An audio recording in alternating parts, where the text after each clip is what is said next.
haciendo un tratamiento pues muy fuerte sobre la inseguridad y la violencia en México. Estamos convencidos de que efectivamente es uno de los escollos a los que se sigue enfrentando la Cuarta Transformación. También reconocemos que esto se da a partir de la apertura de las puertas del infierno por Felipe Calderón en una especie de legitimación de su fraude como candidato.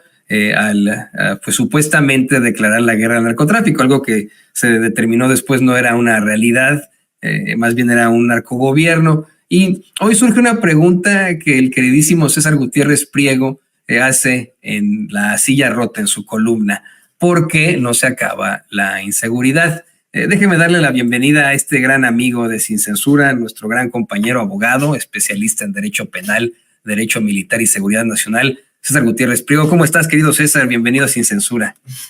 Muy bien, Toño, el placer de estar aquí contigo.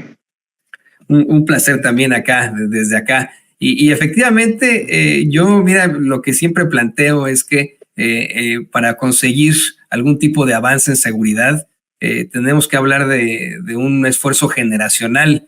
Esa es mi opinión. Creo que tendría que ser a partir de el establecimiento de estas políticas que tiene el presidente López Obrador, que van sobre la raíz. Pero tú tienes otra tesis, tú nos comentas ahí, bueno, escribes ahí en La Silla Rota, que llevamos muchos años creyendo que el problema es la inseguridad cuando el verdadero problema es la impunidad.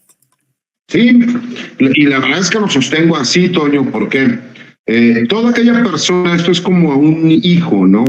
Cuando un hijo comete una conducta incorrecta sin recibir un castigo, que no solamente tiene que ser por medio de nalgadas o golpes, pero sí una llamada de atención, un castigo, una pérdida a lo mejor de permisos o alguna cuestión en donde él vea que efectivamente lo que realizó fue incorrecto, pues entonces él lo seguiría repitiendo.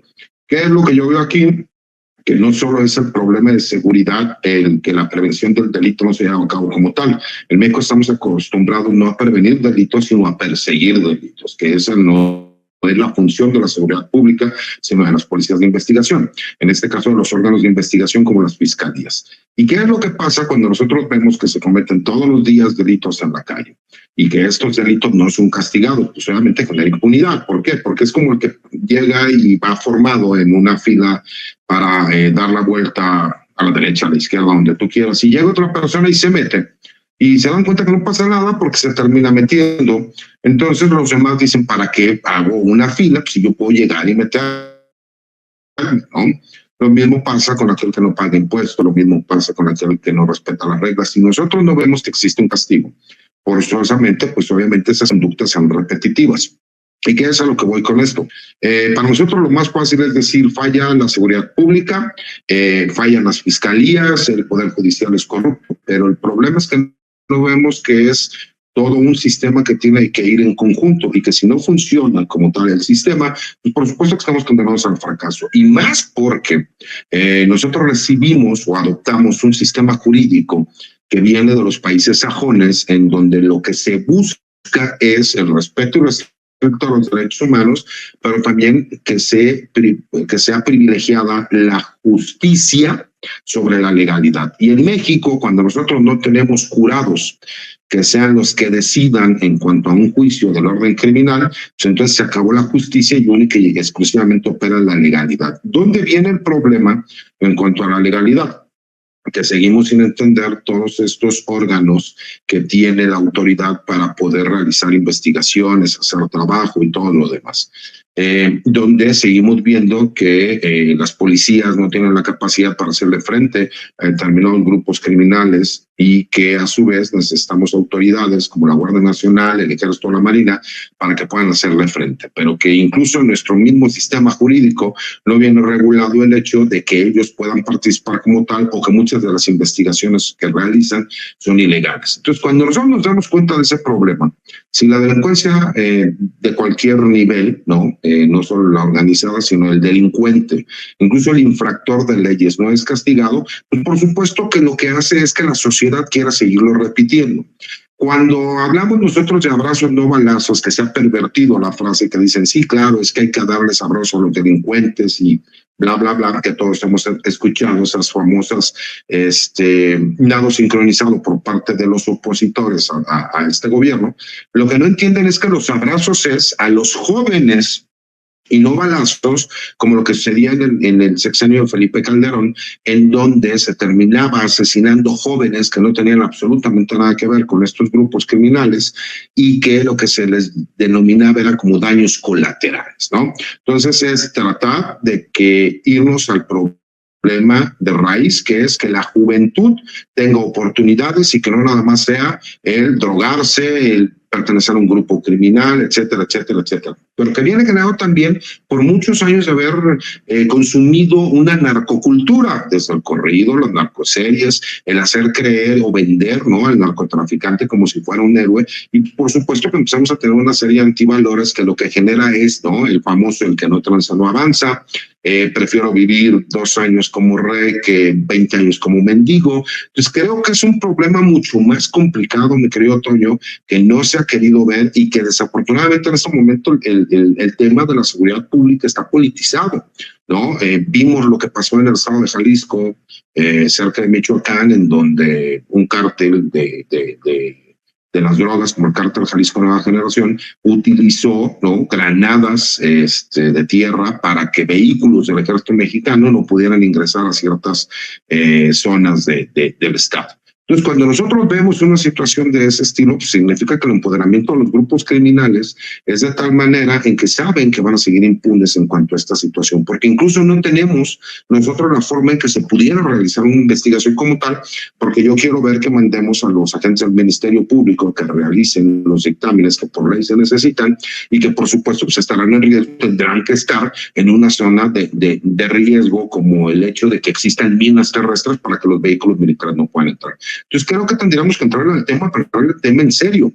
Necesitamos incluso también el que las leyes sean aplicables a la realidad que estamos viviendo. A lo mejor este sistema nos hubiera podido servir para hace 20 años, en donde la violación de los derechos humanos y del debido proceso por parte de las autoridades era el pan de todos los días. El problema es que hoy vemos que los grupos criminales han avanzado de cierta forma en que incluso las autoridades de investigación y procuración de justicia no tienen la capacidad para seguir el ritmo. Entonces creo que es importante y que creo que tendría que ser un tema que estuviera realmente en el punto más importante de la discusión pública. Desafortunadamente en estos momentos que vienen elecciones, pues todo el mundo trata de echar la culpa a los demás y nadie la posibilidad de aceptar cuál es la responsabilidad de cada uno de los niveles y órganos de gobierno. Sí, exactamente, lo hemos visto una y otra vez y aparte de todo es el tema que pueden utilizar desde la oposición para el golpeteo. Con ese pueden encontrarse y enfrentar definitivamente al gobierno de López Obrador. Los callan una y otra vez en cuestiones económicas, en cuestiones de justicia social, en cuestiones de una serie de avances, pero es ahí el escollo en la inseguridad. Y la verdad, y aquí le voy a pedir al equipo que nos grabe, querido, es que hemos visto que hay un verdadero esfuerzo para también de muchas otras formas enfrentar al crimen organizado, enfrentar la violencia, enfrentar la inseguridad. No se queda solamente en el abrazos no balazos. Efectivamente la idea es que generacionalmente, atacando las causas que generan la violencia, se pueda llegar en algún momento a tener un mejor país. Pero además las Fuerzas Armadas están colaborando en tareas de seguridad y esto, a pesar de que en la realidad para el público, para la gente en lo general es una circunstancia propositiva, para la oposición es siempre una seria problemática. Fíjate que hoy en la mañanera una corresponsal de nombre Yusbel Carolina Rada Díaz, de un medio que se llama Código Libre, me parece pues que le reprocha a López Obrador que Carlos Slim haya dicho que el ejército esté metido en tantas cosas. Yo entiendo que Slim dice este tipo de cosas, este tipo de circunstancias porque no le permiten a él tener todas las obras de infraestructura del gobierno federal y esa es la razón por la cual él lo cuestiona. No lo ve así esta reportera que constantemente hace este tipo de planteamientos hoy en la mañanera a nombre de su medio. Te quiero comentar nada más, te quiero poner esta pregunta que le hace a López Obrador porque pensé en ti, César, dije, estoy seguro que César Gutiérrez Priego le hubiera gustado contestarle a la reportera. Vamos a escuchar rápidamente la pregunta y si gustas, bueno, pues ahí le puedes dar una respuesta a esta muchacha. Buenos días, señor presidente. Mi nombre es Yufel Carolina de CódigoLibre.mx. Buenos días a todos. El día de ayer, el empresario Carlos Slim manifestó su desacuerdo sobre que el ejército está metido en casi todos los temas de gobierno. A estas alturas, ¿no cree que se excedió en la militarización de algunos aspectos, presidente? Y bueno, pues ahí el presidente López Obrador dice que no, le explica cuáles son las 5 misiones de las Fuerzas Armadas. ¿Tú qué opinas, querido César? Lo que pasa es que yo opino exactamente lo mismo que el presidente. La ley orgánica del Ejército y Fuerza Aérea Mexicana nos habla de cuáles son las 5 misiones generales del Ejército y la Fuerza Aérea. Y obviamente pues está dentro de las atribuciones legales que tiene el presidente de la República de utilizar a la Fuerza Armada Permanente del Ejército para poder realizar todo este tipo de trabajos de infraestructura. Pero a ver, Toño, hablemos, como yo les decía, de forma seria y de forma directa. La verdad es que a principios y mediados del siglo pasado se utilizaba el ejército, la estructura del ejército y de la Armada de México para realizar todas estas grandes obras de desarrollo. E incluso los militares eran los que estaban encargados, ¿no?, del cuidado de las prisiones a nivel nacional. Por eso hay muchas palabras que se siguen utilizando en los centros de readaptación social, como el ir al rancho, hacer fajín, etcétera, etcétera, etcétera. Se le olvida a la gente, ¿no?, que por eso existe la distinción entre lo que son los ingenieros militares y los ingenieros civiles, porque incluso son los ingenieros militares quienes crean, ¿no?, a este famoso colegio de ingenieros civiles a nivel nacional en el país. Se utiliza en términos fuertes, como decir militarización, para que la gente se pueda espantar, cuando la realidad es que la estructura que ya tiene una institución como la Secretaría de la Defensa Nacional, en donde obviamente hay una serie de beneficios que aparte del trabajo y que si no se utilizaban en gobiernos anteriores, es por el hecho de que se hacían negocios con estos empresarios. Y esa es la realidad, porque aparte del empresario, fíjate, y es un grave problema, mi querido Toño, el neoliberalismo viene también junto con los tecnócratas. Todos aquellos tecnócratas que de repente tuvieron espacios importantes en el gobierno, y para que la gente lo pueda entender, el político es a lo mejor aquel que sí va a una elección, el que está conviviendo todos los días con la gente, el que entiende las necesidades que se llevan a cabo todos los días, que a lo mejor inició desde regidor, posteriormente fue diputado, presidente municipal, posteriormente federal, senador, gobernador, y ahí ascendió para ser secretario de Estado y posteriormente candidato a la República y presidente. El tecnócrata es aquel que nunca ha convivido con el pueblo, que se fue a estudiar a una buena universidad, muchos de ellos en el extranjero, y que para cuando llegó al país llegó con nuevas ideas. Sí, ¿cuál es el problema de las nuevas ideas? Yo puedo llegar y tener muchísimas ideas, pero si no conozco el mercado, pues por supuesto que no voy a tener la forma como llevarlo a cabo. Y te voy a poner un ejemplo todavía mejor. Cuando hubo el cambio de sistema jurídico en nuestro país y que se instauraron los juicios orales, yo pensé que yo iba a tener una gran ventaja sobre muchos de mis colegas, porque yo ya litigaba en el foro militar, en donde los consejos de guerra son orales, donde se tiene que llevar a cabo de forma oral, y era lo más novedoso, por así decirlo, en algún momento en lo que eran los juicios orales en México. Y posteriormente me fui a Chile para prepararme, porque posteriormente es uno de los mejores sistemas jurídicos y de las mejores escuelas que existen para poderlo llevar a cabo. ¿Qué pasó cuando llegué a México? Pues la verdad, mi querido Toño, la primera vez que yo fui a una audiencia de juicio oral, pues se hace cuenta que parecía Cantinflas. ¿Por qué? Porque en México lo hicimos a la mexicana. Nosotros sí adoptamos un sistema, pero le pusimos ciertas características en cuanto a nuestro propio sistema. Y me di cuenta que todo lo que había estudiado, pues quedó en el anecdotario y en la egoteca, a lo mejor por acordarlo aquí en la oficina, pero que teníamos que entender cuál es la problemática. ¿Qué pasa exactamente aquí en México? Lo mismo. Cuando nosotros hemos utilizado las Fuerzas Armadas en nuestro país, y por una cuestión incluso mucho más sencilla, el comandante supremo, que es el presidente de la República, ¿no?, y que ya lo he explicado en muchas ocasiones, es el comandante supremo de las Fuerzas Armadas. Y obviamente existe el alto mando militar, ¿no?, que en este caso sería el secretario de Defensa, el plano mayor, etcétera, etcétera, etcétera. De acuerdo a las circunstancias esto se le da al presidente, pues llega y les dice, vamos a hacer este proyecto, necesito que me hagan un presupuesto, la forma como que se va a trabajar, los tiempos en donde tienen que entregar. Y ellos llegan, un trabajo, lo analizan, lo checan, lo ven y dicen, perfecto, señor presidente, nosotros vamos a entregar en tanto tiempo y de acuerdo a las cotizaciones que tenemos en este momento, se compran todos los materiales, sería este el costo. Y nosotros nos podemos dar cuenta cómo las grandes ventajas que existen en cuanto a la disciplina, trabajo que tienen las Fuerzas Armadas, beneficia, pero además también porque existe un hecho real. Por ejemplo, los elementos del Ejército, de la Marina o de la Fuerza Aérea no se van a estar realizando huelgas para no ponerse a trabajar, no van a ir a decirle a los mandos militares que ellos no están de acuerdo en trabajar sábados y domingos, que ellos no quieren a lo mejor trabajar en donde esté el sol, donde un sinnúmero de situaciones que a lo mejor por medio de contratistas civiles se llevaría a cabo. ¿Qué fue lo que pasó con los contratistas civiles? Creo que todos lo hemos escuchado, ¿no? El famoso diezmo.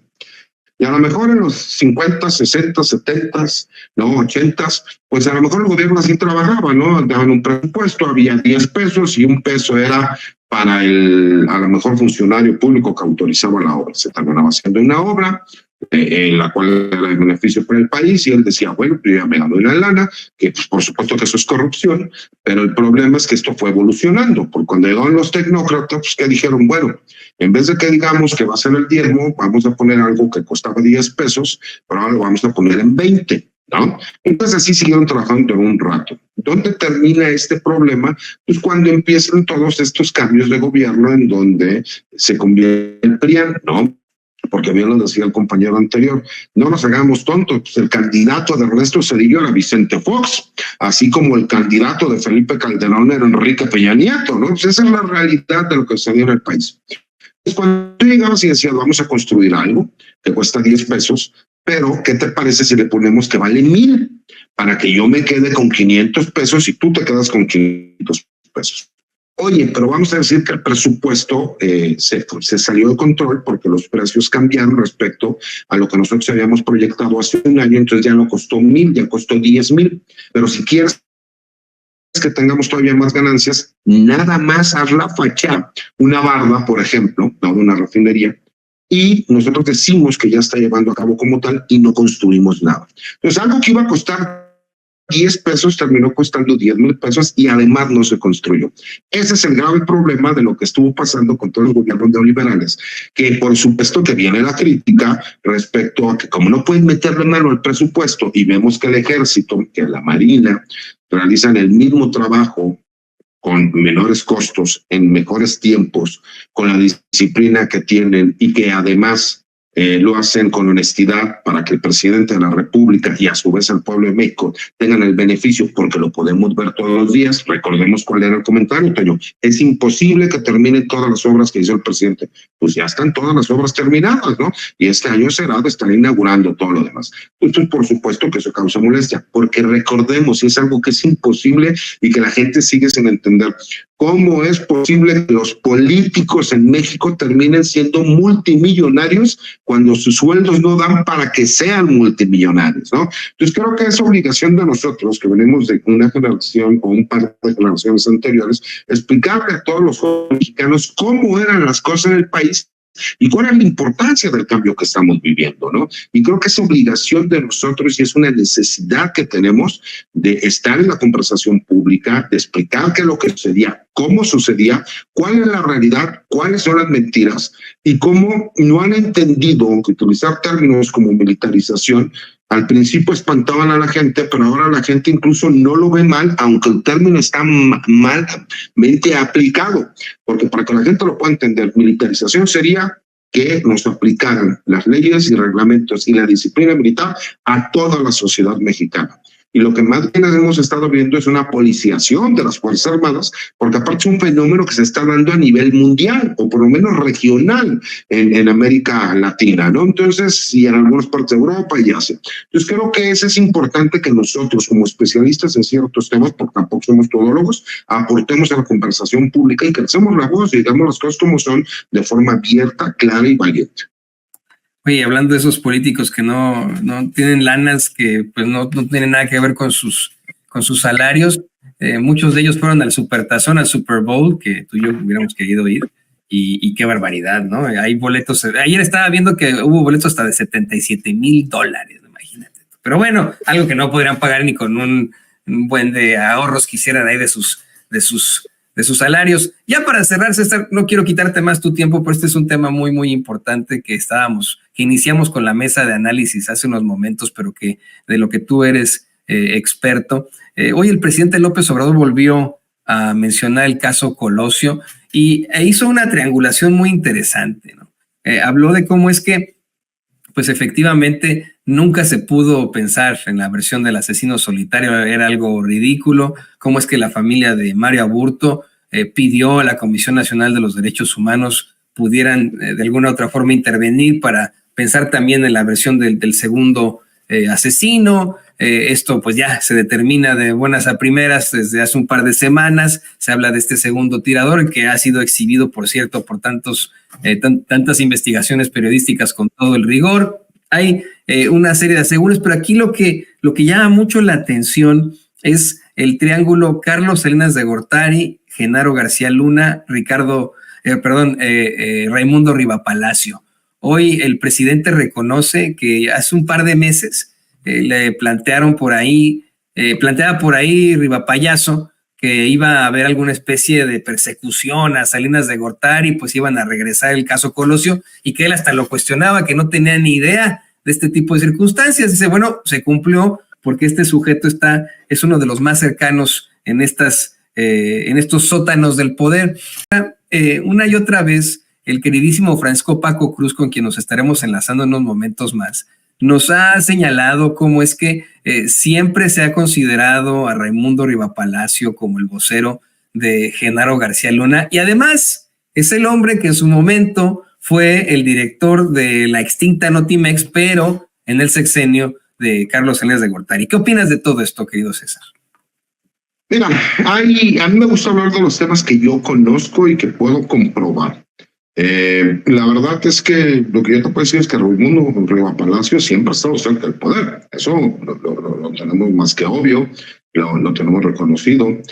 Obviamente se sabe que era el hombre fuerte en los medios de Salinas de Gortari, que perdió algo de poder con Hernando Zedillo, pero todos sabemos también que con Fox se recuperó ese poder y que con Felipe Calderón, bueno, no se diga, que por supuesto que él era el que le hacía las relaciones públicas a Genaro García Luna. Eso es, todos lo conocemos, pero todavía voy más allá. De lo que sí puedo hablar, de lo que sí tengo conocimiento, es que él iba a desayunar a la Quinta Galeana. Para que la gente sepa qué es la Quinta Galeana, así como antes existían Los Pinos, que era donde el presidente de la República vivía por ley, la Quinta Galeana es donde el general secretario de la Defensa tiene la casa oficial, en donde quien es secretario de la Defensa vive ahí durante el sexenio que a él le corresponde ser el secretario de la Defensa Nacional. Y él iba cotidianamente a desayunar, ¿no?, a la Quinta Galeana. Y bueno, se comentan muchas cosas que sucedían en esa famosa Quinta Galeana, ¿no?, que incluso por ahí se le vio salir muchas veces con maletines. No sé qué pudiesen llevar esos maletines, pudiese inferir o creer que a lo mejor había cuestiones de carácter económico, pero no lo puedo probar. De acuerdo a los comentarios que me dicen la misma gente del gremio, pues me dicen que realmente se le consentía y se le apapachaba, pero es algo que desafortunadamente no puedo comprobar, pero sí por lo menos en cuanto a los comentarios se sabe. Y curiosamente él siempre supo cómo vender esa parte, porque si tú te das cuenta, mi querido Toño, él es de los que de repente llega, avienta y dice que como rumor, que le comentan, que le dicen, porque ya ves que llegó un momento en que dicen que ya, o sea, él mismo publica, dice que ya no importa la verdad, ¿no? Dices, cabrón, o sea, ya no importa la verdad, lo que importa es lo que él pueda inferir o lo que él pueda creer. Y queda completamente claro que él le hizo un traje a la medida con los medios de comunicación a Genaro García Luna. Tal vez así que, bueno, su nombre como tal no se mencionó en el juicio, pero sí los lugares en donde él estuvo. Entonces, cuando tú ves que una persona que está tan ligada al poder ahora quiere llegar y poner ciertos temas en la palestra, pues obviamente que no es una coincidencia, mi querido Toño. Yo sigo pensando que muchos de los ataques que han llegado al presidente de la República, también vienen por parte de gente muy allegada a Ernesto Zedillo. ¿Y por qué lo digo independientemente de la animadversión que yo tengo en contra de Zedillo? Porque recordemos que días antes de que iniciara todo esto de narcopresidente, hubo un ataque muy fuerte y que se parecería que fue auspiciado por parte de la misma presidencia de la República en contra de Ernesto Zedillo cuando venía a México. Y curiosamente, días después, vemos que viene todo este nado sincronizado para decir narcopresidente. Para mí lo que se me hace todavía más increíble, mi querido Toño, es yo que viví en carne propia el hecho, y lo he dicho públicamente siempre, de que mi padre, siendo ser antidrogas de México, realizaron investigaciones donde familiares directos como su suegro y sus cuñados de Ernesto Zedillo Ponce de León, que era presidente de la República en aquel entonces, tienen una relación ligada y de negocios directa, ¿no? Con los narcotraficantes Amezcua Contreras, que eran los líderes del cártel de Colima, ¿no? Lo que eran las anfetaminas en aquel entonces, para que la gente lo pueda entender, los abuelitos, ¿no? De lo que ahora vemos son todas estas drogas sintéticas y que ahora esa misma estructura forma parte de lo que es el cártel Jalisco Nueva Generación, y que a mi padre le costó ser destituido, meterlo en la cárcel, que a mí me torturaran, que a mi familia la torturaran, que asesinaran un sinnúmero de personas, que los pocos periodistas que se atrevieron a sacar alguna nota tuvieron que salir del país huyendo, y que ahora cualquier persona con una ligereza pueden decir que una investigación que ni siquiera, que está cerrada, que nunca hubo elementos para poderla continuar, decir que hay un narcopresidente. Dices, Dios mío, no lo puedo creer, y que todavía hablen de censura. Entonces te das cuenta cómo estos poderes fácticos, ¿no? que siguen siendo muchos de estos periodistas de los medios de comunicación, pues te das cuenta que están siempre viendo cuál es la forma en que ellos pueden inferir en cuanto a la opinión de la gente. Pero también entendiendo que el mexicano cada vez está mucho más despierto. ¿Por qué? Pues porque existen medios de comunicación como este, Toño, en donde la gente puede darse cuenta que es real y que no es real. Y que pues, podemos ver cómo ese nado sincronizado pues, no solo no es una coincidencia. ¿Por qué hacerlo ahorita? ¿Por qué hacerlo en este momento? ¿Por qué hacerlo de la forma en cómo se realizó? Cuando nosotros, pues obviamente, digo, mayor prueba del hecho de que el encargado de seguridad durante todo el sexenio de Felipe Calderón, y que además manejaba y creó la Agencia Federal de Investigaciones en el sexenio de Fox, y que además tuvo todo el poder para hacer todo lo que quisiera y todos los negocios que quisiera con Enrique Peña Nieto, que se encuentra ya declarado culpable por una corte y un jurado en los Estados Unidos que nada más está esperando sentencia, y quieran salir a decir, no, es que el presidente de la República es un narcopresidente. Dice, tengan tantita madre, por el amor de Dios. Y el problema es que vemos estos perversos que hacen este tipo de estrategias periodísticas en donde el que sale a explicar o a desmentir ya va perdiendo, ¿no? Entonces hay que tener mucho cuidado porque cada vez incluso vamos a ver mucho mayor perversión de estos personajes, porque además son personajes que tienen el poder económico para poder comprar muchas voluntades, y como tienen a estos conocidos tanto del medio político como también de los grupos criminales, entonces los convierte todavía en seres omnipotentes peligrosos que son capaces de vender su pluma si el gobierno federal llegara y les dijera, bueno, ya, espérate, ¿qué es lo que quieres? ¿Por qué? Porque son mercenarios, ¿no? Y quieren vender una verdad, aunque no exista, porque él mismo ya lo dijo, la verdad no importa, lo importante es la percepción. Ah, cabrón. No, y ahora que está muy de moda el mencionar esto de la gran mentira, hay que también plantear que en todo caso, bueno, es parte de una teoría completa que no desarrolló Goebbels. Goebbels hizo simple y sencillamente una serie de principios infames para su propaganda, entre el que está no solamente el de la gran mentira, de mentir hasta que convencer al público, sino el principio de la transposición, es el tercer principio de la propaganda nazi, cargar sobre el adversario los propios errores o defectos, respondiendo el ataque con el ataque, ¿no? Es de lo más infame, ¿no? Es acusar a tu adversario de lo que tú estás haciendo, y es en lo que incurre constantemente el comandante Borola. Así que, bueno, él y todos los panistas, los priistas, y bueno, pues creo que la gente en esto ya se da cuenta, como bien mencionas, gracias a que tenemos estas voces aquí en Sin Censura, voces como tú, querido César, y bueno, pues yo te quiero agradecer por esta aportación tan importante aquí a Sin Censura, y te pido también que nos compartas tus redes sociales para que la gente se ponga en contacto contigo. Claro que sí, Toño. Mira, mi cuenta de X, anteriormente Twitter, es @CésarGutiPrim. Escribo todos los martes una columna de opinión en La Silla Rota para que pasen a leerla. Hago los jueves una videocolumna para el blog de Información Militar y Seguridad Nacional Campo Marte. Tengo mi página de YouTube, que es César Gutiérrez Priego, y que traigo un nuevo proyecto donde voy a realizar un podcast y que obviamente invito a la gente para que puedan participar, sumarse y estar ahí. Y obviamente pues todos los martes aquí con la familia Sin Censura. Dejaste muy impresionado con lo que me comentas. No sabía de lo de Raimundo Rivapalacio yendo a la Quinta Galeana a desayunar todos los días, pues con razón, ¿no? Pero bueno, estamos platicando de esto más a fondo y yo te quiero agradecer que... Si estuvieron a punto de darle casi ¿no? Si le decían el generalito, ¿no? Porque pues no tenía el grado, pero mandaba y ordenaba como si él fuera el bueno. Pero bueno, algún día a lo mejor hablaremos un poco más de eso. Sí, hay que... Pero Paco Cruz te lo puede decir, él también conoce el hecho de que él iba a desayunar a la Quinta Galeana y que él terminaba manejando y diciendo cuál era la forma en cómo se tenía que llevar la comunicación social. Incluso él es el quien les decía quién tenía que ser el director de comunicación social de la Secretaría de Defensa Nacional. Pero bueno, ya habrá más tiempo para hablar de eso.